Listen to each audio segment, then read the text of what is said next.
అమాయకమైన ప్రేమ లేదు. వాదాలకు దారి తీస్తూ ఉన్నారే గాని చెప్పిన ప్రతి దానికి ఏం చేస్తా ఉన్నారు? కాంట్రవర్సీ అన్నమాట. వ్యతిరేకంగా మాట్లాడటమే చూస్తున్నాం. ఒకరి ప్రేమ ఒకరికి అర్థం కావటంలా ప్రియులారా. అందుకే మీకు మనశ్శాంతి లేకుండా పోతుంది. వీళ్ళకి ఎప్పుడు అర్థమైందిరా బాబు అని.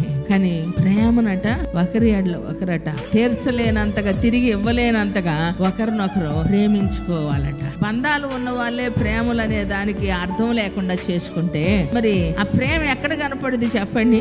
మరి యేసుక్రీస్తును నమ్ముకున్నటువంటి మన జీవితాల్లో చూడండి, ఈ పరిపూర్ణమైన ప్రేమను మనము చూడలేకపోతున్నాం. ఎంత ప్రేమించినా ఒక్క మాట అంటే తట్టుకోలేకపోతా ఉన్నటువంటి వారు. మా అమ్మే కదా, మా నాన్నే కదా, మకే కదా, మా చెల్లే కదా అనింది అన్నటువంటి ధోరణ రావటంలా అతి ఎక్కువైపోయింది. ఆత్మీయుల్లో కూడా ఇది తక్కువైపోయింది ప్రియులారా. నిజమైనటువంటి కపటం లేనటువంటి ఆ ప్రేమను మనం ఏం చేస్తున్నాం? చూడలేకపోతున్నాం.